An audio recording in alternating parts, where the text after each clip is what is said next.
हाय दोस्तों। पिछले वीडियो के अंदर हम लोग रोटेटिंग मैग्नेटिक फील्ड डिस्कस कर रहे थे। तो वहां मैंने आपको ये बताया था जब थ्री फेस वाइंडिंग स्टेटर पे लगाई जाए और उसके अंदर वाइंडिंग्स को 120 डिग्री डिस्प्लेस्ड रखा जाए, यानी तीनों वाइंडिंग की जो एक्सिस है वो 120 डिग्री पे हो और तीनों वाइंडिंग में फ्लो करने वाला जो करंट है उसमें भी अगर 120 डिग्री का शिफ्ट हो, तब वहां एक रोटेटिंग मैग्नेटिक फील्ड हमारी जनरेट होती है। अब जो रोटेटिंग मैग्नेटिक फील्ड जनरेट होती है वो किस डायरेक्शन में घूमेगी, ये डिपेंड करता है फेज सीक्वेंस पे।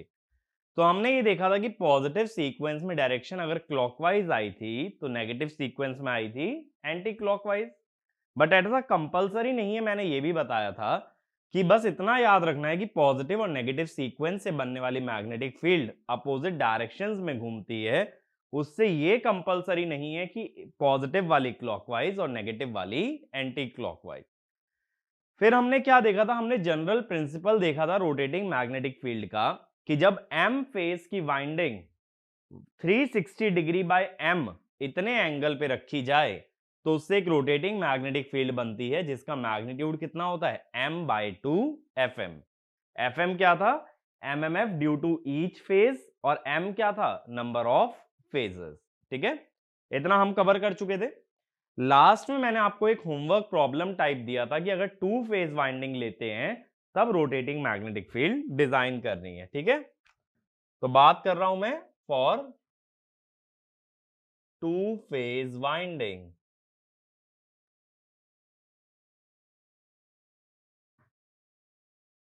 अब मैंने क्या बताया था, टू फेज में ये जो हमने एम फेज वाला रूल था ये नहीं लग सकता, क्योंकि वहां पे कंडीशन होती है M greater than equal to 3। तो टू फेज में क्या होता है, जो फेज शिफ्ट और डिस्प्लेसमेंट चाहिए होता है वो 90 डिग्री होता है रेदर देन 180 डिग्री। अगर 360 बाय एम से जाओगे ना, 360 बाय 2 आ जाएगा 180 डिग्री। लेकिन टू फेज के अंदर 180 डिग्री नहीं चाहिए होता, 90 डिग्री चाहिए होता है। अब देखो 90 डिग्री कैसे ले रहा हूं, एक कॉइल में हॉरिजॉन्टल ले लूंगा और एक कॉइल में वर्टिकल ले लूंगा। ये देखो मैंने स्लॉट्स बना दिए। अभी कॉन्सेंट्रेटेड वाइंडिंग की बात कर रहा हूं, यानी एक कॉइल दो ही स्लॉट में लाई करती है या एक फेज दो ही स्लॉट्स में लाई करता है। देखो यहाँ कंडक्टर्स रख दो अपने, या कॉइल साइड कह दो। ये अगर ए फेज है तो ए डैश, और अगर ये बी है तो ये बी डैश। अब हम क्या करते हैं कि कंडक्टर में एक में करंट डॉट मानते हैं तो दूसरे में क्रॉस, फिर एक में डॉट तो दूसरे में क्रॉस। अब अगला स्टेप क्या होता है भाई, अगला स्टेप होता है इनके एमएमएफ की डायरेक्शन को ऑब्जर्व करना। ए वाली वाइंडिंग देखो, ए में करंट बाहर और ए डैश में अंदर, तो एमएमएफ कैसे आ रहा है, राइट में। तो यानी ए वाली वाइंडिंग का एमएमएफ बनेगा इस टाइप से, एफ ए। अब बी को देखो, बी डैश में अंदर और बी में बाहर, तो कैसे आया, डाउनवर्ड्स। तो बी वाली वाइंडिंग का एमएमएफ बन जाता है डाउनवर्ड्स। ठीक है, तो ये क्या हो गई अपनी एमएमएफ एक्सिस। अब इसके बाद क्या करना होता है, इसके बाद करंट माना जाता है वाइंडिंग में। तो आईए को मान लो, देखो I M sine omega T, और आई बी को मान लो I M sine omega T minus 90। अब जब एमएमएफ निकालोगे वो होता है एन इंटू आई। दोनों में अगर सेम नंबर ऑफ टर्न्स रखे जाएं तो एफ ए हो गया F M sine of omega T, F B हो गया F M sine omega T minus 90। और यहां एफ एम का मतलब है peak MMF which is N into I M. अब हमने क्या किया था बताओ, अब हमने क्या किया था, रोटेटिंग मैग्नेटिक फील्ड बनाने के लिए अलग अलग ओमेगा टी की वैल्यूज पे मैग्नेटिक फील्ड निकाली थी। तो सबसे पहले वही लेते हैं, ओमेगा टी इक्वल टू 0। ठीक है, ओमेगा टी को 0 रखो। अब मुझे बताओ सबसे पहले एफ ए कितना आएगा, एफ ए आएगा 0, और एफ बी कितना आएगा, F M sine minus 90 minus F M. Zero माने वो तो वैल्यू एग्जिस्ट करेगी नहीं, और नेगेटिव वैल्यू का मतलब क्या है कि उसकी डायरेक्शन उल्टी हो जाए, यानी देखो ऐसा कुछ आ जाएगा, एफ बी जो है उल्टा ड्रॉ करेंगे, यानी जो रिजल्टेंट मैग्नेटिक फील्ड है वो कैसे आ रही है हमारी, अपवर्ड्स आ रही है ना, इस टाइप से आ रही है। अब अगला एंगल ले लो, अगला एंगल मैं लेता हूं 45 डिग्री ले लो। अब इसमें एफ ए कितना होगा, एफ एम साइन 45 यानी एफ एम बाय रूट 2, और एफ बी साइन -45 यानी minus F M by root 2। अब इसमें क्या होगा कि एफ ए आ रहा है F M by root 2, positive आ रहा है तो सेम डायरेक्शन में रहेगा, एफ बी आ रहा है नेगेटिव यानी अपोजिट डायरेक्शन में हो जाएगा। हमें क्या चाहिए, रिजल्टेंट। अब रिजल्टेंट कैसे निकालोगे जब दो वेक्टर 90 डिग्री पे हैं, root F M by root 2 का square plus F M by root 2 का स्क्वायर, ठीक है, तो ये आ जाएगा एफ एम, और इसका एंगल क्या बनेगा, एंगल बनेगा 45 डिग्री। तो रिजल्टेंट किस तरफ आ गया भाई, रिजल्टेंट 45 डिग्री पे आ गया, ठीक है। अब ऐसे तीसरा एंगल ले लो, तीसरा ले लो 90, कोई भी एंगल ले सकते हो जिसकी वैल्यू तुम्हें पता हो, जिसपे की साइन की वैल्यू कॉस की वैल्यू जानते हो। एफ ए कितना होगा, एफ एम, और 90 पे एफ बी, देखो 90 minus 90 0, sine 0 is 0, F A positive आ रहा है, एफ एम, एफ बी आ ही नहीं रहा, जब दूसरा वेक्टर ही नहीं आ रहा तो रिजल्टेंट तो पहले वेक्टर के बराबर ही होगा, तो ये रिजल्टेंट हो गया। अब देखो मैग्नेटिक फील्ड पहले अपवर्ड्स थी, फिर थोड़ा सा राइट में टिल्ट हुई और फिर 90 डिग्री पे आ गई, दिख रहा है कि रिजल्टेंट मैग्नेटिक फील्ड जो आ रही है वो रोटेटिंग आ रही है, और उसका मैग्नीट्यूड कितना फिक्स है, एफ एम। हमने ये भी बोला था पिछले वीडियो के अंदर कि जो रिजल्टेंट एमएमएफ आता है, जो भी रिजल्टेंट एमएमएफ आता है उसका मैग्नीट्यूड होता है m बाय 2 एफ एम, तो टू फेज में कितना होना चाहिए, 2 बाय 2 एफ एम यानी कि एफ एम, ठीक है।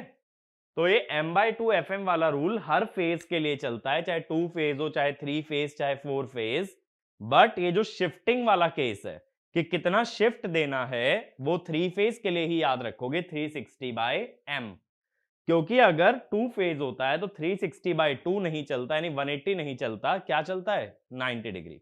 बात मेरी क्लियर है, तो इसमें वाला पॉइंट लिखो।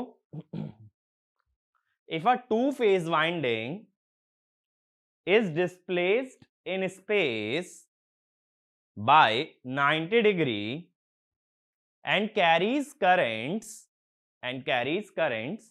which have phase shift of 90 degree, then a rotating magnetic field is produced whose magnitude is equal to Fm, where Fm is peak MMF of each phase, ठीक है। तो ये बात समझ आई कि 2 फेज में भी रोटेटिंग मैग्नेटिक फील्ड बन सकती है, 3 फेज में भी। 3 फेज में 120 डिग्री एक्सिस में डिस्प्लेसमेंट होनी चाहिए और 120 डिग्री करेंट्स में डिस्प्लेसमेंट होना चाहिए, और 2 फेज में एक्सिस और करंट दोनों में डिस्प्लेसमेंट होना चाहिए 90 डिग्री, तो उससे हमारी बन जाती है एक रोटेटिंग मैग्नेटिक फील्ड। बात यहां तक क्लियर है। अब इसमें देखो एक काम और कर सकते हैं, एक वेरिएशन और बताता हूं। मान लो इसका फेज सीक्वेंस चेंज कर दें, फेज सीक्वेंस माने ये 90 डिग्री लैग ना करते हुए अब 90 डिग्री लीड करवा दो, तो ये भी 90 डिग्री लीड कर जाएगा। अब देखो सबसे पहले जीरो पे क्या होगा, एफ ए तो जीरो आएगा, साइन 0, और ये आएगा साइन 0 प्लस 90, साइन 90 यानी 1, तो ये माइनस एफ एम नहीं होगा, ये हो जाएगा plus F M. Plus F M का मतलब है जो डायरेक्शन बी की है उसी डायरेक्शन में रिजल्टेंट बनेगा, क्योंकि ए तो 0 है। अगर उसी डायरेक्शन में बनेगा तो डायरेक्शन क्या होगा इसकी? डाउनवर्ड्स। अगला देखो 45 पे साइन 45, ये तो सही है, F M by root two. 45 plus 90 यानी 135। 135 का मतलब हुआ plus F M by root two. अगर दोनों ही प्लस आ रहे हैं तो इसका मतलब है एफ बी को ऊपर ना ड्रॉ करके एफ बी को नीचे ही ड्रॉ करा जाएगा। तो देखो अब कैसे ड्रॉ करोगे?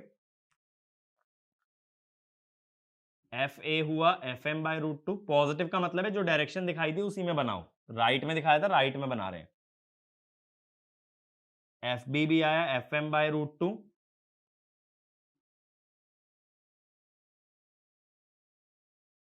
अब ये रिजल्टेंट आ गया एफ,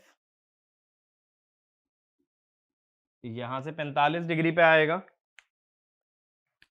और दोबारा देखो F M by root two, F M by root two का अगर रिजल्टेंट निकालोगे ना वो एफ एम ही आएगा। ये बन गई डायरेक्शन। अब 90 पे क्या होगा? एफ ए तो एफ एम आएगा, और 90 प्लस 90 180, साइन 180 होता है 0, तो ये राइट में ही बनेगा। अब देखो हुआ क्या, पहले डाउनवर्ड्स आया, फिर थोड़ा लेफ्ट में, और फिर लेफ्ट में आ गया, तो डायरेक्शन क्या बन गई इसकी? Anti clockwise. यानी फेज शिफ्ट को चेंज कर देने से डायरेक्शन क्लॉकवाइज की जगह एंटी क्लॉकवाइज हो गई। और यही चीज हमने 3 फेज में बोली थी कि फेज सीक्वेंस को रिवर्स कर देने से direction of rotating magnetic field can be reversed. अब यहां फेज सीक्वेंस का मतलब क्या होगा? 2 फेजेस में पहले बी वाला फेज ए से 90 डिग्री लैग कर रहा था, अब बी वाला फेज ए से 90 डिग्री लीड करने लगा, यानी एक तरह से फेज सीक्वेंस हमने एक्सचेंज कर दिया। तो एक पॉइंट ये भी लिखो, depending upon which phase leads the direction of rotating magnetic field is decided. The direction of rotating magnetic field is decided.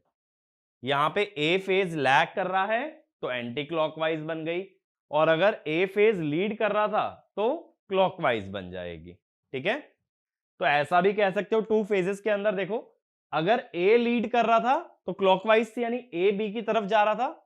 अब जब बी लीड कर रहा है तो बी ए की तरफ जा रहा है, यानी कि एंटी क्लॉकवाइज है। तो एक पॉइंट ये भी लिख लो, the direction of rotating magnetic field for two phase can be given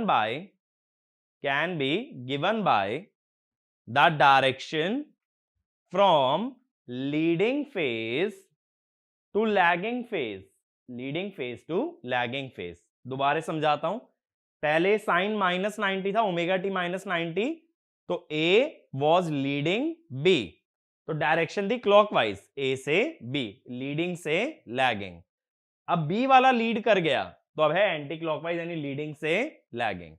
तो तुम ये भी कह सकते हो कि direction of rotating magnetic field कैसे डिसाइड होती है कि टाइम में देखो लीडिंग और लैगिंग, और फिर जो इनके वेक्टर बने, वेक्टर माने जो स्पेस में बनाया है, तो लीडिंग से लैगिंग की तरफ रोटेटिंग मैग्नेटिक फील्ड जनरेट होगी। बात मेरी समझ रहे हो? लीडिंग लैगिंग किस में डिसाइड होगा? टाइम में, और फिर लीडिंग लैगिंग के हिसाब से स्पेस में तुम बता सकते हो डायरेक्शन। एक पॉइंट ये भी लिख लो, the leading and lagging phases are decided on the basis of current carried by the winding, and then based on their position in space, the direction of rotating magnetic field is from leading phase to lagging phase, ठीक है, ये मेरी बात clear हुई। लेकिन leading कौन सा और लैगिंग कौन सा, ये किस में डिसाइड होगा? ये ओमेगा टी में डिसाइड होगा। उसके बाद स्पेस में देख के तुम रोटेटिंग मैग्नेटिक फील्ड की डायरेक्शन बता सकते हो। अब देखो यहां तक तो हमें बहुत अच्छे से समझ आ गया भाई कि 3 फेज और 2 फेज दोनों में ही रोटेटिंग मैग्नेटिक फील्ड बनती है और उसकी कंडीशंस क्या होती हैं। ठीक है, तो एक बार इसको समराइज कर लें।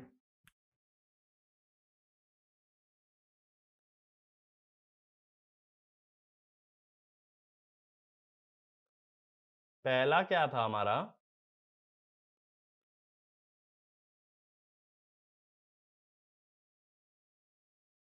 Rotating magnetic field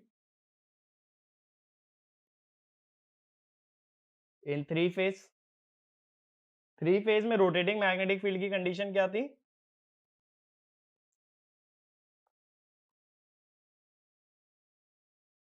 one 120 degree space displacement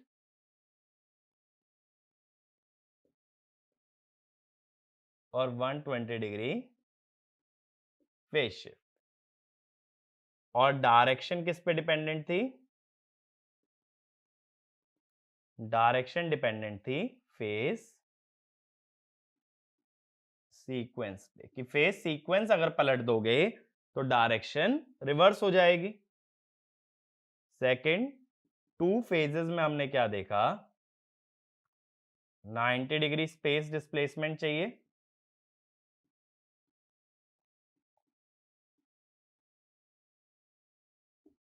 और 90 डिग्री फेज शिफ्ट चाहिए। ठीक है, और डायरेक्शन हमेशा क्या होगी, अगेन फेज सीक्वेंस पे डिपेंड करेगी, लेकिन डायरेक्टली क्या बोल सकते हो, लीडिंग फेज से लैगिंग फेज। ठीक है, ये बात क्लियर होगी, लीडिंग फेज से लैगिंग फेज में जाएगी। अब इसके बाद क्या होगा, टू फेज के बाद हमने मैग्नीट्यूड की भी बात की। Magnitude of rotating magnetic field m/2 fm, m is number of phases, fm is peak mmf of each phase। और हमने एक चीज देखी थी कि speed of rotating magnetic field it is 120 f/p rpm। तो ये सारी चीजें ऑलरेडी हम लोग कवर कर चुके हैं रोटेटिंग मैग्नेटिक फील्ड में। इतना तुम्हें एग्जाम पॉइंट ऑफ व्यू से मालूम होना चाहिए, चाहे एग्जाम कोई भी देने जा रहे हो, पूरा रोटेटिंग मैग्नेटिक फील्ड का डेरिवेशन यूज नहीं होगा। यूज क्या होंगे, ये सारे कॉन्सेप्ट। ठीक है, आगे चलें। अब मैं रोटेटिंग मैग्नेटिक फील्ड के अंदर तुम्हें एक और थ्योरी पढ़ाने वाला हूं, that is called as double revolving field theory. तो नेक्स्ट हेडिंग डाल लेना, डबल रिवॉल्विंग फील्ड थ्योरी। ठीक है, डबल रिवॉल्विंग फील्ड थ्योरी, इसको हम लोग समझते हैं। अब देखो क्या होता है, जैसे मान लो डबल रिवॉल्विंग फील्ड थ्योरी किसी में भी पढ़ सकते हो, single phase, two phase, three phase. तो थ्री फेज से मैं शुरू करता हूं। ये मान लो हमने स्टेटर बना लिया।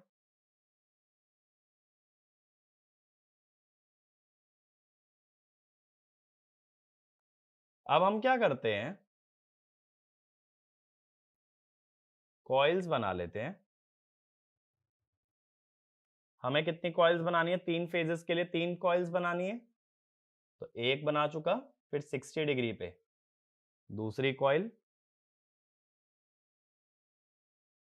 एक बार ना देखो, ये 90 डिग्री वाली लाइन ड्रॉ कर लो, इसके रेफरेंस से अच्छा हमें इजीली 60 डिग्री मिल सकता है।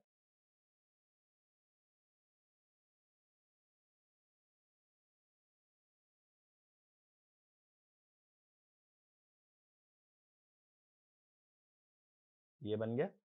अब इधर से भी 60 डिग्री ले लो, और इधर से भी 60 डिग्री ले लो। ठीक है, ये हमने 6 स्लॉट्स बना दिए, क्योंकि एक कॉइल 2 स्लॉट्स ऑक्यूपाई करने वाली है। अब कैसे कैसे होंगे देखो, ए डैश, बी, बी डैश, सी, सी डैश, ये बन गए। अब क्या करते हैं, ए में करंट डॉट तो ए डैश में क्रॉस, बी में डॉट तो बी डैश में क्रॉस, सी में डॉट तो सी डैश में क्रॉस। ठीक है, अब इसके बाद क्या करते हैं, इनके एमएमएफ की एक्सिस बनाई जाती है, मैग्नेटिक फील्ड की एक्सिस बनाते हो। तो ए की कैसे बनेगी, ए में देखो, ए में डॉट है और ए डैश में क्रॉस है, तो ए से बाहर ए डैश से अंदर, तो किस तरफ बनेगा, राइट में। तो मैं यहां पे दिखा देता हूं एमएमएफ एक्सिस। तो कैसे मैंने बताया, ए में डॉट आ रहा है, ए डैश में क्रॉस, तो मैग्नेटिक फील्ड आ रही है राइट में। ठीक है, फिर आ रहा है बी डैश में क्रॉस और बी में डॉट, तो मैग्नेटिक फील्ड इस तरफ आएगी, एफ बी। फिर आ रहा है भाई सी में डॉट और सी डैश में क्रॉस, तो मैग्नेटिक फील्ड कैसे आएगी, ऊपर की तरफ, तो यहां से बन जाएगा एफ सी। ठीक है, अब क्या होता है, जो एमएमएफ हैं ये हम जानते हैं टाइम का फंक्शन होते हैं। कैसे होते हैं, जैसे देखो, अगर एक है कॉस ओमेगा टी, तो दूसरा होगा कॉस ओमेगा टी माइनस 120, और तीसरा होगा cos omega T plus 120। Sine भी ले सकते हो, कॉस भी ले सकते हो, बस ये ध्यान रखना अभी मैं कौन से सीक्वेंस की बात कर रहा हूं, अभी मैं बात कर रहा हूं सिर्फ पॉजिटिव सीक्वेंस की। तो एक कॉस ओमेगा टी, एक माइनस 120 और एक प्लस 120। इतनी बात मेरी क्लियर हुई अच्छे से, F A F B F C आ गए। अब क्या होता है, देखो ये तो हुआ इनका टाइम के अंदर की, टाइम में किस तरह से डिस्प्लेस्ड है, टाइम के अंदर ये कैसे डिस्ट्रीब्यूटेड है। अब मुझे ये भी देखना है साथ साथ कि स्पेस में ये कैसे चल रहे हैं। स्पेस में देखने के लिए मैं क्या करता हूं, मैं एक लाइन ले लेता हूं जो यहां से थीटा एंगल पे हो। अगर मैं कहूं मुझे इस लाइन के अलोंग एमएमएफ चाहिए, ये ध्यान रखना ये तीनों यहां पे क्या हैं, ये एक वेक्टर डायग्राम है, ये तीनों क्या हैं, वेक्टर्स हैं। अब मुझे थीटा एंगल पे ये पता लगाना है कि थीटा एंगल पे इनका क्या क्या कंपोनेंट आएगा। तो एट एन एंगल थीटा, मैं स्मॉल एफ से लिखता हूं, F A, small F A का कंपोनेंट क्या होगा भाई, वेक्टर में तुम इतना तो जानते हो कि अगर अलोंग अ लाइन लेते हैं तो कॉस थीटा, और परपेंडिकुलर टू दैट लाइन लेते हैं तो साइन थीटा। अब बी का अगर देखोगे, बी का एंगल यहां से कितना है, 120 माइनस थीटा, या थीटा माइनस 120, बात एक ही है। और सी का एंगल कितना हो जाएगा, 120 प्लस थीटा। तो मैं ये कहूंगा एफ बी कितना हो गया, that is F B cos theta minus 120 लिख दो, कॉस के अंदर तो कोई फर्क नहीं पड़ता ना, और F C cos theta plus 120। तो हमारे पास तीनों एमएमएफ का कंपोनेंट आ गया एट एन एंगल थीटा। अब इसके बाद मैं क्या कहता हूं कि जो एफ ए लिख रहे हो, यहां अगर कैपिटल एफ ए की वैल्यू डाल दो। अब देखो यहां से क्या हुआ कि एमएमएफ के अंदर दो तरह की टर्म आ गई, एक तो टाइम की और एक हमारी स्पेस की। मेरी बात क्लियर हो रही है, टाइम और स्पेस दोनों का फंक्शन चल रहा है इन एवरी एमएमएफ।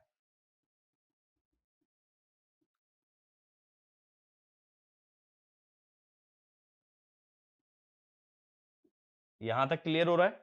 मैंने सिर्फ क्या करा है, जो तीन एमएमएफ थे तीनों वेक्टर होते हैं। वेक्टर क्यों होते हैं, क्योंकि एमएमएफ को अगर स्पेस में देखोगे, मैंने बताया था वेक्टर और फेजर में सबसे पहला डिफरेंस क्या होता है कि जब किसी चीज को स्पेस में विजुअलाइज करते हैं that is called as a vector, और जब टाइम में उसका डायग्राम ड्रॉ होता है या इलेक्ट्रिकल एंगल में ड्रॉ होता है that is called as a phasor. तो ये तीनों वेक्टर्स थे, मैंने ये निकालना चाहता हूं कि थीटा एंगल पे एमएमएफ या मैग्नेटिक फील्ड कितना आएगा। तो मैंने क्या निकाल लिया कि थीटा एंगल पे तीनों का कंट्रीब्यूशन कितना कितना है। ऐसा सोचो, मेरे पास तीन कॉइल्स रखी हैं, मैं तुमसे किसी एक पर्टिकुलर पॉइंट पे पूछता हूं, बताओ भाई यहां मैग्नेटिक फील्ड कितनी होगी, तुम क्या कहोगे कि तीनों की मैग्नेटिक फील्ड को निकाल लिया जाए और उनको अगर ऐड कर दें then we can obtain the resultant magnetic field. तो मैंने सेम चीज की है कि थीटा एंगल पे तीनों का कंपोनेंट ले लिया और तीनों का कंपोनेंट एक ही डायरेक्शन में होगा, इस डायरेक्शन में अलोंग अ लाइन। अगर इसी डायरेक्शन में आने वाला है तो तीनों को फिर मैं क्या कर दूंगा, ऐड कर दूंगा, तब मुझे मिल पाएगा कि किस तरह से एमएमएफ वेरी करता है एट एन एंगल थीटा। मेरी बात क्लियर हुई?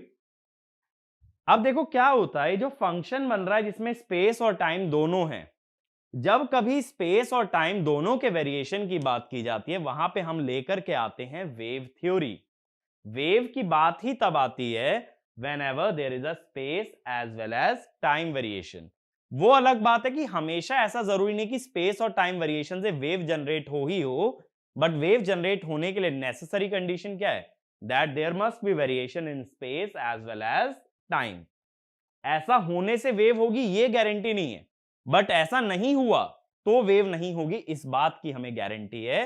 तो it is necessary but not sufficient condition. तो एक पॉइंट ये लिखना, whenever there is space as well as time variation there are chances that the quantity exhibits wave nature। अब देखो यहां मैं एमएमएफ ए की बात करता हूं, एफ ए, इसमें कॉस ओमेगा टी और कॉस थीटा है। तो देखो मैं क्या कहता हूं, ओमेगा टी इक्वल टू 0 पे अगर देखें तो क्या होगा, कॉस ओमेगा टी 1 हो जाएगा ना। तो एफ ए वर्सेस थीटा क्या होगा, सिंपली कॉस का ग्राफ होगा, यही होगा ना। अब ओमेगा टी बराबर 60 पे बात कर लो, कॉस 60 क्या होगा, हाफ, तो एफ एम बाई 2 हो जाएगा, तो हो जाएगा F M by 2 cos theta, यानी रहेगा अभी भी कॉस का ही ग्राफ, लेकिन इसकी हाइट कितनी होगी, एफ एम बाई 2। ऐसी 90 पे बात करोगे ये 0 हो जाएगा।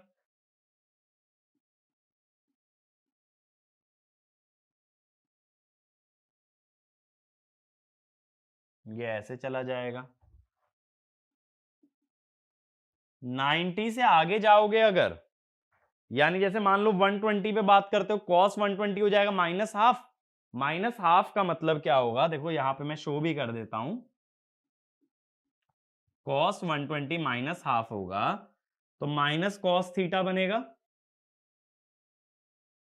माइनस कॉस थीटा ऐसा हो जाएगा और इसकी हाइट होगी माइनस एफ एम बाई 2। इसका मतलब देखो क्या हो रहा है कि ये जो एमएमएफ ए बन रहा है, ये जो एफ ए बन रहा है, अब इस डायग्राम को मैं ड्रॉ रब कर रहा हूं, ये जो एफ ए बन रहा है इसका जो एम्पलीट्यूड है, अगर थीटा में वेरिएशन देखा जाए, थीटा में वेरिएशन देखोगे तो इसका जो एम्पलीट्यूड है वो है F M cos omega T. तो उसका एम्पलीट्यूड किस पे डिपेंडेंट है, टाइम पे। तो हम ये कह सकते हैं जो एफ ए बन रहा है, एफ ए वर्सेस थीटा, ये बनेगा तो कॉस थीटा, लेकिन इसका जो एम्पलीट्यूड है वो किस पे डिपेंडेंट है, टाइम पे। देखो अगर टाइम 0 लोगे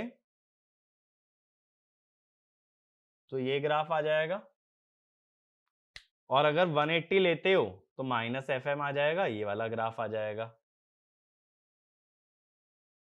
ये ओमेगा टी इक्वल टू 180 की बात हो गई और ये ओमेगा टी इक्वल टू 0 की बात हो गई। 60 लेते हैं तो बीच में से पास हो जाएगा, ये 60 की बात हो गई। 120 लेते हो तो नेगेटिव से आ जाएगा,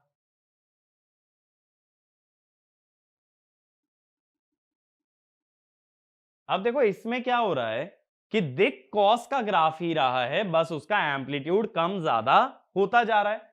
इससे हम ये समझते हैं it is called as a standing wave.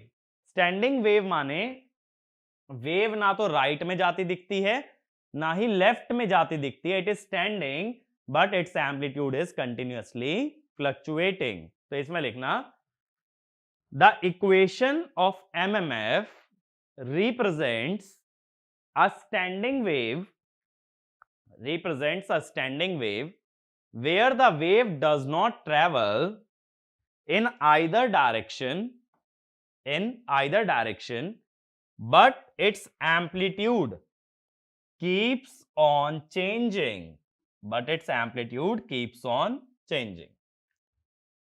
अब देखो, जब हम वेव थ्योरी कभी पढ़ा करते थे +2 में फिजिक्स के अंदर, तब हम ये कहते थे एक स्टैंडिंग वेव बनने का कारण ये होता है कि वो दो वेव से बनती है जो दो वेव अपोजिट डायरेक्शन में ट्रैवल करती हैं।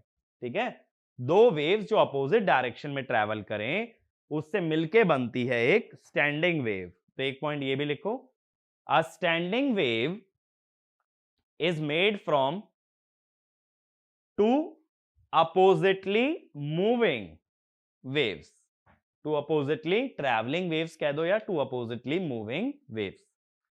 अब देखो कैसे ये चीज होती है, ये जो cos A cos B का हमने फंक्शन लिखा है, इसको दो फंक्शंस में तोड़ लो। कैसे? F A is half cos A minus B plus cos A plus B। समझ आया? एक cos A माइनस B बना और एक cos A plus B। Same way में एफ बी में कर लो, एफ एम बाई 2। बताओ जरा cos A माइनस B कितना होगा? 120 तो कट जाएगा, और cos A प्लस B कितना होगा?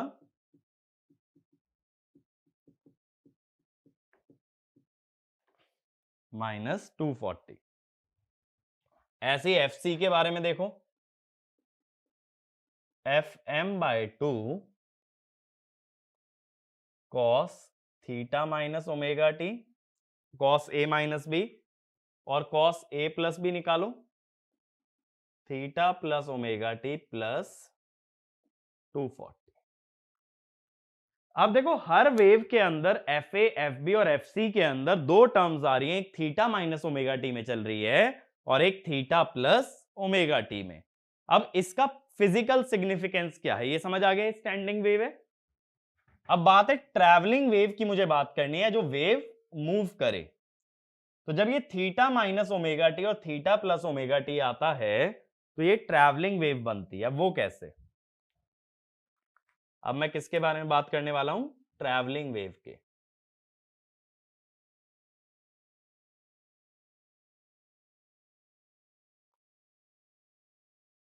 ठीक है, अब इसका क्या मतलब है देखो, पहले ये वाला फंक्शन ले लो, cos theta minus omega T. अब जरा देखते चलना, ओमेगा टी इक्वल टू 0 पे इसका ग्राफ बताओ क्या बनेगा? cos थीटा, ये बन गया। ओमेगा टी इक्वल टू 90 पे इसका ग्राफ बताओ, cos theta minus 90। cos theta minus 90 माने कि उसको 90 डिग्री राइट शिफ्ट कर दिया जाए। 90 डिग्री राइट शिफ्ट अगर कर दोगे तो ग्राफ यहां से शुरू होगा,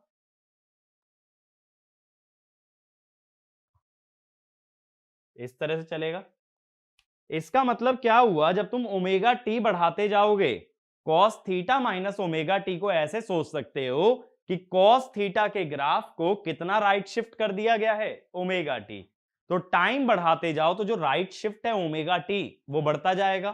तो वेव किस तरफ चल रही है? राइट में, क्योंकि राइट शिफ्ट बढ़ रहा है ना। राइट शिफ्ट बढ़ने का मतलब राइट में चल रही है या थीटा में आगे चल रही है। थीटा में आगे चलने का मतलब है इट इज फॉरवर्ड मूविंग या फॉरवर्ड रोटेटिंग। मेरी बात समझ रहे हो?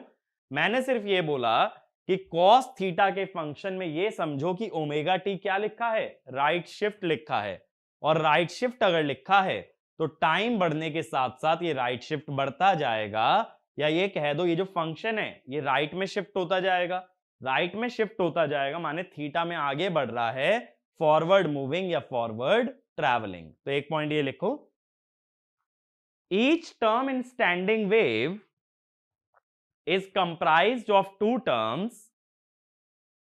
पहला लिखो cos theta minus omega T, इसके नीचे लिखना here omega t represents the right shift in a function cos theta, and as time progresses omega t increases, so the right shift increases and the function is shifted to the right, or we can say the graph of cos theta travels forward, so it can be called as forward traveling or forward rotating wave. Forward travelling और forward rotating wave. अब दूसरी term देखो, अगर theta plus omega T होता, zero पे तो यही graph बनता. अब 90 पे क्या होता, cos theta plus 90. Cos theta plus 90 होता है minus sine theta. Minus sine theta कैसा होता है,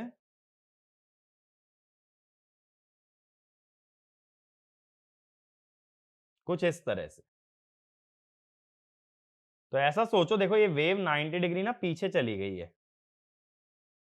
पहले ये कहां से शुरू हो रही थी, 0 डिग्री से. अब ये कहां से शुरू हो रही है, माइनस 90 से. तो ये किस तरफ चली गई, लेफ्ट में चली गई. लेफ्ट में चली गई माने कि ये बैकवर्ड ट्रैवलिंग है या बैकवर्ड रोटेटिंग है. मेरी बात समझ रहे हो. प्लस ओमेगा टी का मतलब क्या है, लेफ्ट शिफ्ट. तो जब जब टाइम बढ़ेगा लेफ्ट शिफ्ट बढ़ता जाएगा, वेव पीछे जाएगी. पीछे जाने का मतलब बैकवर्ड ट्रैवलिंग या फिर बैकवर्ड रोटेटिंग. तो इसमें एक पॉइंट ये लिखो, cos theta plus omega t represents a left shift of omega t in cos theta function, and as time progresses the left shift increases, due to which the wave is shifted to the left, and we can observe that it travels or it rotates in backward direction. It travels or it rotates in backward direction. बात समझ में आई कि cos theta minus omega T क्या है, forward travelling. Theta plus omega T क्या है, backward travelling.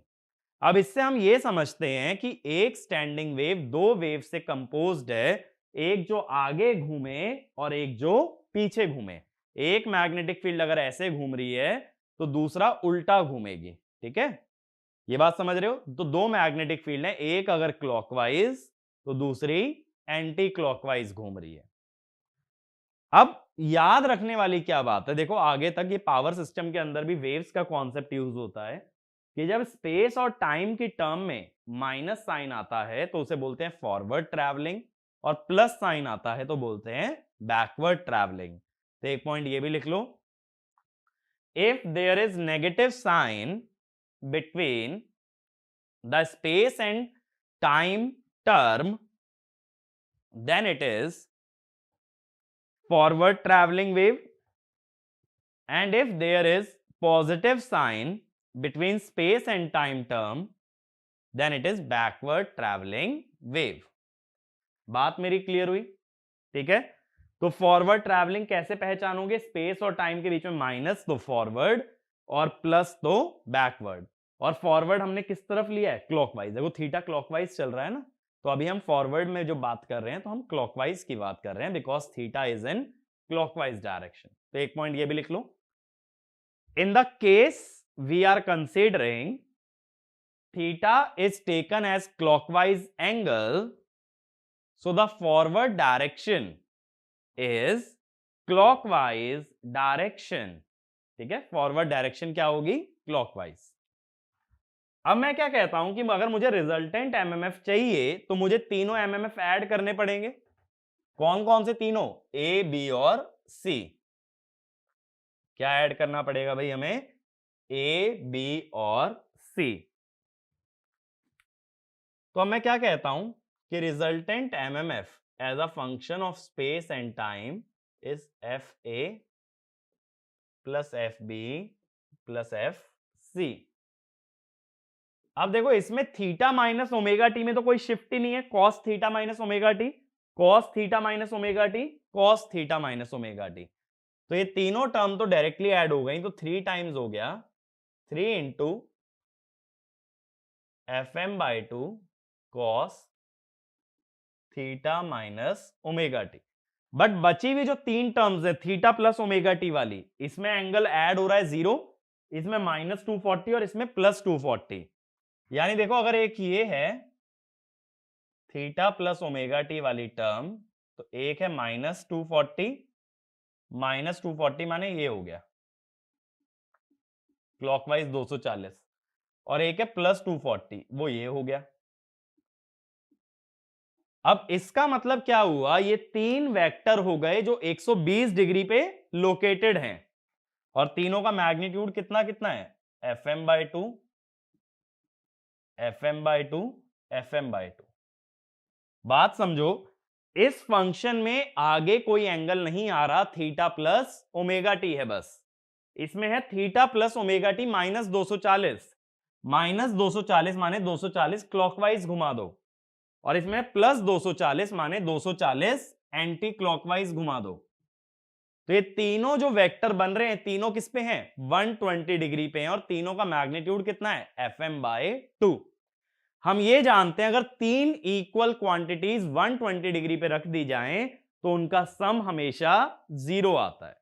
ये चीज हमेशा याद रखना, चाहे तो इनका सम कर भी लेना। कैसे करोगे, देखो कि ये जो एंगल है ना ये 60 डिग्री है और ये भी 60 डिग्री है, तो क्या लिखोगे, देखो इस तरफ तो एफ एम बाई टू है, इसका कंपोनेंट कितना होगा horizontal, F M by two cos 60 यानी एफ एम बाई 4, ऊपर वाले का F M by two cos 60 again F M by 4, ऊपर वाले का एफ एम बाई 4, नीचे वाले का भी एफ एम बाई 4, कितना बन गया एफ एम बाई 2, तो एफ एम बाई 2 लेफ्ट में और एफ एम बाई 2 राइट में, सम 0। ठीक है, तो अगर तुम इन तीनों का वेक्टर एडिशन करते हो ना एक्स और वाई में रिजॉल्व करके, वो 0 ही आएगा, यानी cos theta plus omega T वाली टर्म्स कैंसिल हो जाएंगी और रिजल्टेंट बस इतना ही बचेगा। एक पॉइंट यही लिखो, there is phase shift of 240 degree in backward travelling wave, so when backward waves of the 3 phases are added, the resultant becomes 0 and hence there is only forward traveling wave, there is only forward traveling wave या clockwise वाली wave है, और उसका magnitude कितना है, उसका magnitude है भाई 3/2 FM। तो ये क्या बता रहा है, देखो ये बता रहा है फॉरवर्ड, और ये है इसका मैग्नीट्यूड, और यही मैग्नीट्यूड पिछले वीडियो में हमने डिराइव भी किया था 3/2 FM। तो हम क्या बोल रहे हैं, 3/2 FM वाली वेव फॉरवर्ड ट्रैवल कर रही है, और यही चीज हमने कंसेप्चुअली डिराइव की थी, और यही चीज अभी हमने मैथमेटिकली डिराइव कर ली। तो डबल रिवॉल्विंग फील्ड थ्योरी क्या कहती है, किसी भी एक फेज का एमएमएफ दो मैग्नेटिक फील्ड में तोड़ा जा सकता है, एक फॉरवर्ड और एक बैकवर्ड। और मैंने जब तीनों फेज का एमएमएफ ऐड किया तो बैकवर्ड वाले कैंसिल हो गए, बच क्या गया, सिर्फ हमारा फॉरवर्ड। बात क्लियर हुई। तो डबल रिवॉल्विंग फील्ड थ्योरी अगर अच्छे से तैयार करते हो तो तुम हर रिवॉल्विंग फील्ड मैथमेटिकली निकाल सकते हो, उसमें कंसेप्चुअली जाने की जरूरत पड़ती ही नहीं है। तो ये एक और एक्सप्लेनेशन होता है कि किस तरह से रोटेटिंग मैग्नेटिक फील्ड जनरेट होती है। बात मेरी क्लियर हुई। तो डबल रिवॉल्विंग फील्ड थ्योरी क्या कहती है कि हर फेज के एमएमएफ को दो पार्ट्स में तोड़ सकते हो, एक फॉरवर्ड ट्रैवलिंग और एक बैकवर्ड ट्रैवलिंग। दूसरी बात हमें क्या समझने वाली थी, दूसरी बात समझने वाली ये थी कि जब भी टाइम और स्पेस की टर्म में नेगेटिव साइन आता है तो वो फॉरवर्ड ट्रैवलिंग होता है, और प्लस साइन आता है तो वो बैकवर्ड ट्रैवलिंग होता है। अब देखो यहां से एक रिजल्ट और हम डिराइव कर सकते हैं, वो ये होता है स्पीड ऑफ वेव। अब वेव की स्पीड कैसे निकाली जाए, वेव की स्पीड कैसे निकलती है, ये होता है coefficient of T over coefficient of theta. ठीक है, अब यहां टी का कोएफिशिएंट कितना है ओमेगा और थीटा का कितना है 1, लेकिन ओमेगा तो इलेक्ट्रिकल फ्रीक्वेंसी है तो इसको बोलोगे इलेक्ट्रिकल रेडियन पर सेकेंड, लेकिन हमें मैकेनिकल में चाहिए। इलेक्ट्रिकल से मैकेनिकल जाओगे तो 2/p से मल्टीप्लाई करोगे तो ये हुआ मैकेनिकल रेडियन पर सेकेंड। 2/p आने के बाद अगर तुम्हें आरपीएम में चाहिए तो एक रेडियन कितने रेवोल्यूशन होता है? देखो एक रेवोल्यूशन में 2 पाई रेडियन होते हैं। एक रेवोल्यूशन में जब 2 पाई रेडियन होते हैं तो एक रेडियन माने 1/2 पाई रेवोल्यूशन पर सेकेंड। लेकिन अगर मिनट में चाहिए तो 60 से मल्टीप्लाई कर लो।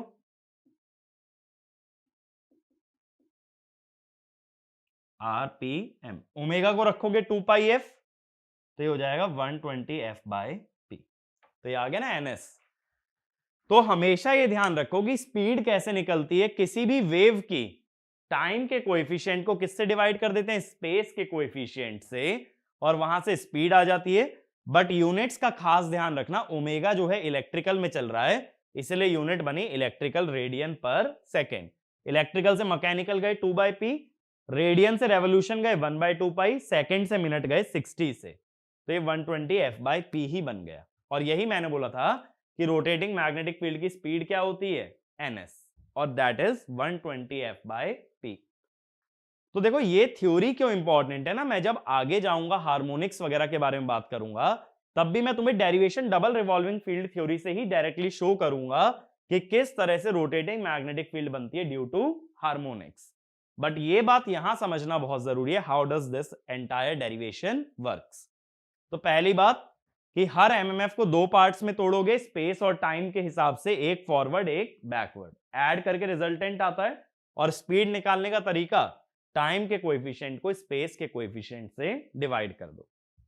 ठीक है, अगला डेरिवेशन, अगला लिखो, क्वेश्चन बना के लिख लो, what happens if the three-phase winding is excited by negative sequence current।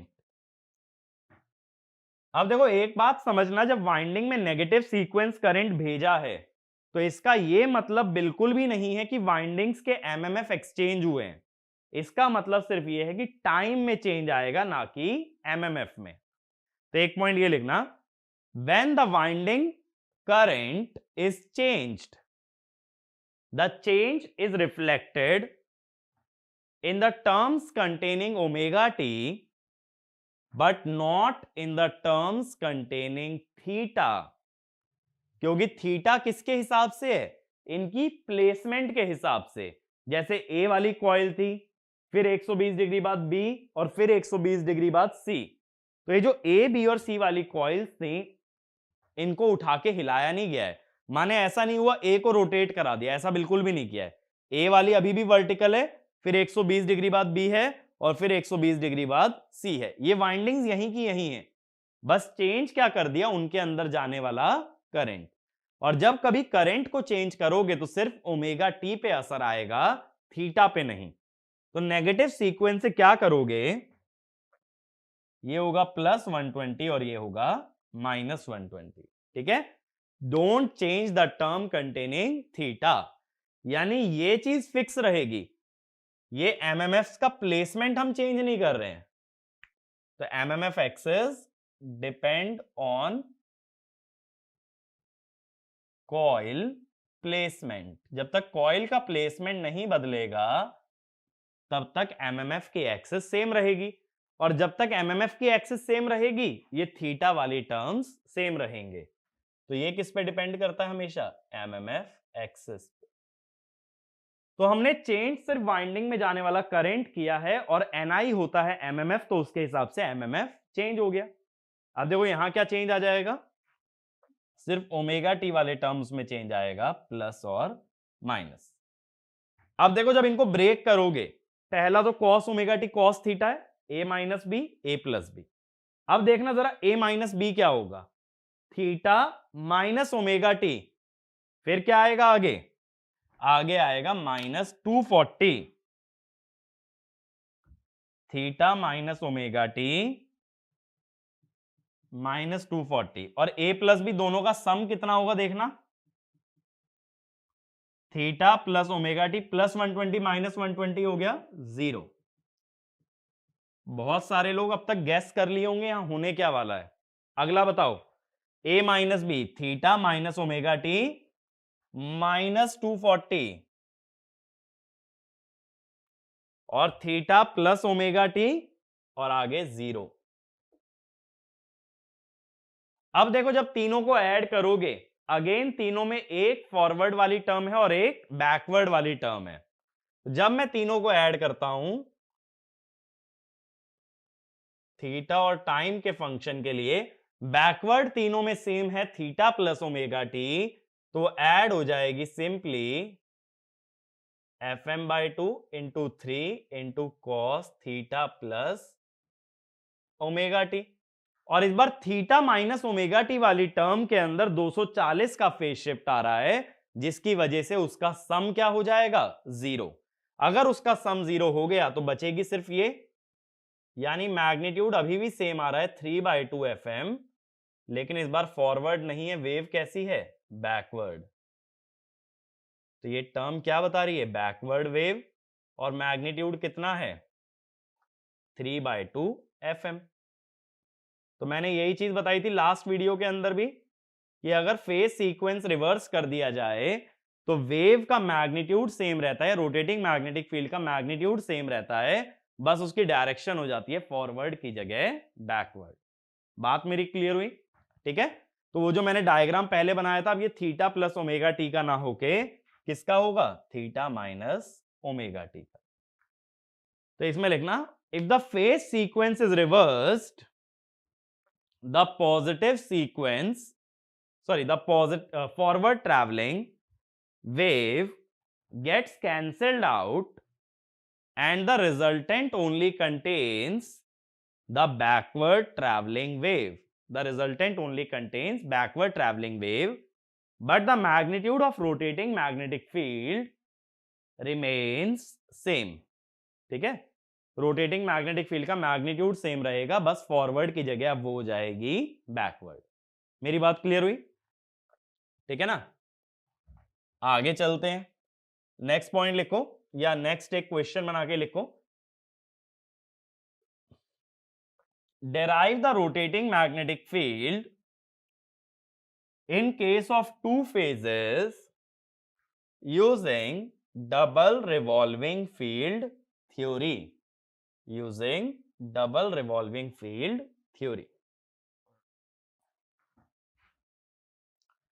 अब देखो जैसे ये वीडियो हमने टू फेज से शुरू किया था, तो टू फेज का डेरिवेशन देखा था पहले कंसेप्चुअली। अब सेम डेरिवेशन मुझे करना है लेकिन mathematically using double revolving field theory.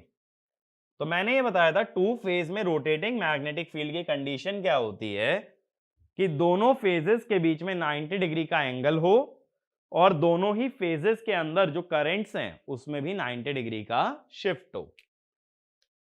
तो अब हम क्या कहते हैं, दोनों कॉइल का जो एमएमएफ है, आज जैसे मैंने दिखाया था, एक का अगर एफ ए होता है तो दूसरे का एफ बी होता है। अब एफ ए को हम क्या लिखते हैं, एफ एम, साइन की जगह एक काम करो कॉस लिख लो, और एफ बी को क्या लिखते हैं,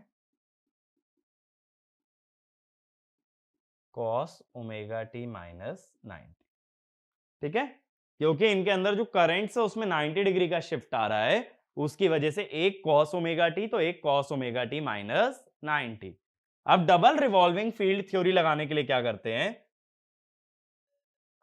एक ले लेते हैं ऐसे एंगल थीटा, और मैं कहता हूं मुझे इस पे दोनों की वैल्यू बताओ एफ ए और एफ बी। अगर ये थीटा है तो ये एंगल है 90 माइनस थीटा।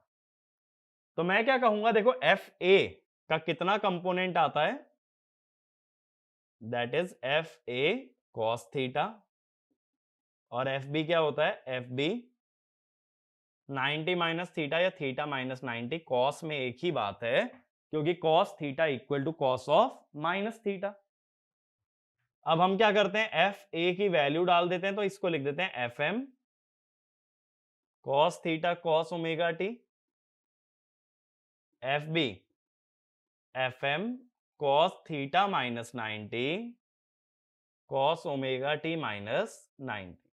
अब जैसा मैंने पहले भी बताया था कि ऐसी टर्म क्या रिप्रेजेंट करती है, एक स्टैंडिंग वेव, और एक स्टैंडिंग वेव हमेशा दो वेव से मिलकर बनती है, एक जो फॉरवर्ड मूव करे और एक जो बैकवर्ड मूव करे।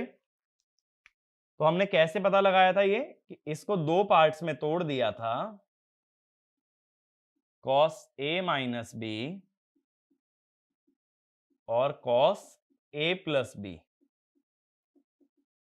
ठीक है, अब दूसरा बताओ, अगेन इसको भी दो पार्ट्स में तोड़ सकते हो, cos a माइनस बी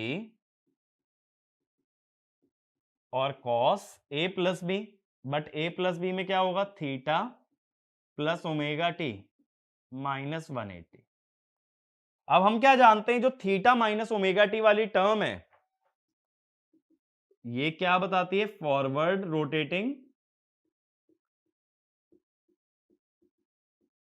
और थीटा प्लस ओमेगा टी क्या बताता है, बैकवर्ड रोटेटिंग। यही होता है दोनों टर्म्स के अंदर। अब देखो ये जो एफ बी है, इसमें जो सेकंड टर्म, या फिर देखो अगर इनका सम करते हैं, रिजल्टेंट एमएमएफ अगर मैं मांगता हूं थीटा और ओमेगा टी के फंक्शन की तरह, तो थीटा माइनस ओमेगा टी तो डायरेक्ट ऐड हो गया, तो ये डबल हो गया।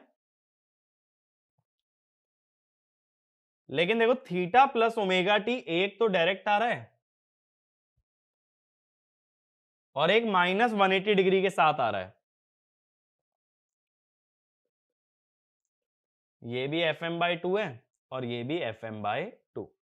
जब इन दोनों को ऐड करोगे, एक F M by two right और एक लेफ्ट, तो दोनों का सम 0। तो यानी यहां पे रिजल्टेंट कितना आ जाएगा, ये होगा F M cos theta minus omega T. ये हो गया मैग्नीट्यूड, और ये क्या बता रहा है, फॉरवर्ड। तो मैंने यही चीज अभी समझाई भी थी जब ये वीडियो शुरू किया था, कि टू फेजेस के अंदर जो मैग्नीट्यूड आता है वो एफ एम आता है, और डायरेक्शन डिपेंड करती है फेज सीक्वेंस पे। और चाहे तो एज अ होमवर्क क्या कर सकते हो, इसका फेज सीक्वेंस रिवर्स कर लेना, यानी यहाँ cos ओमेगा टी प्लस 90 कर लेना और फिर चेक करना क्या होता है। लेकिन ये बात ध्यान रखो, जब कभी फेज सीक्वेंस रिवर्स करते हो तो ये थीटा वाली टर्म्स में चेंज नहीं आता, चेंज सिर्फ किस में आता है, ओमेगा टी वाली टर्म्स में। और अगर ऐसे सोच करके चलते हो तो तुम हमेशा निकाल सकते हो speed of rotating magnetic field और direction of rotating magnetic field और उसका मैग्नीट्यूड। ठीक है, तो डबल रिवॉल्विंग फील्ड थ्योरी तुम्हें तीन चीजें एक साथ देती है, मैग्नीट्यूड, डायरेक्शन और स्पीड। स्पीड निकालने का तरीका मैंने क्या बताया, टाइम के कोएफिशिएंट को थीटा के कोएफिशिएंट से डिवाइड कर दो, that will give you the speed. तो यहां पे भी ओमेगा ही आएगी, लेकिन ओमेगा के यूनिट क्या होगी, इलेक्ट्रिकल रेडियन पर सेकेंड। उसको पहले मैकेनिकल रेडियन पर सेकेंड में लाओगे, फिर रेवोल्यूशन पर सेकेंड में, और फिर आरपीएम में। तो ये पूरा प्रोसेस होता है डबल रिवॉल्विंग फील्ड थ्योरी को लेकर के। ठीक है ना, तो अब हम ये चीज बहुत अच्छे से समझ गए हैं कि रोटेटिंग मैग्नेटिक फील्ड डेराइव कैसे की जाती है, कंडीशन समझ चुके हो, उसकी स्पीड समझ चुके हो, और साथ ही साथ उसकी डायरेक्शन निकालना भी सीख गए हो। और टू फेजेस में डायरेक्ट तरीका क्या होता है डायरेक्शन का, कि जो भी फेज टाइम में लीडिंग है और दूसरा फेज जो कि लैगिंग है, हमेशा लीडिंग से लैगिंग की तरफ ही रोटेटिंग मैग्नेटिक फील्ड हमारी जनरेट होती है। तो ये सारे कॉन्सेप्ट्स को ध्यान में रखना। यहां पे हम लोग स्टेटर कंस्ट्रक्शन खत्म करते हैं और अगले वीडियो से हम बात करेंगे रोटर कंस्ट्रक्शन की, कि सिंक्रोनस मशीन का रोटर कैसे डिजाइंड है। लेकिन ये जो रोटेटिंग मैग्नेटिक फील्ड वाला कॉन्सेप्ट है, ये एज इट इज तुम्हारा कैरी ओवर हो जाएगा इंडक्शन मशीन के अंदर, चाहे फिर वो 3 फेज हो, फिर चाहे वो सिंगल फेज हो। इसीलिए मैंने सारी बातें रोटेटिंग मैग्नेटिक फील्ड के बारे में अभी आप लोगों से कर ली हैं, क्योंकि यहां आपको डबल रिवॉल्विंग फील्ड थ्योरी भी समझ आ चुका है और डायरेक्ट रोटेटिंग मैग्नेटिक फील्ड का कॉन्सेप्ट भी क्लियर है। तो ये सारी बातें हमारी कवर हो चुकी। अब हम रोटर कंस्ट्रक्शन पे जाएंगे लेकिन वो चीज देखेंगे नेक्स्ट वीडियो से, ठीक है। तो अगले वीडियो में रोटर कंस्ट्रक्शन में 2 रोटर हम देखने वाले हैं, सिलेंड्रिकल और सेलिएंट पोल। इस लेक्चर के लिए इतना ही, थैंक यू।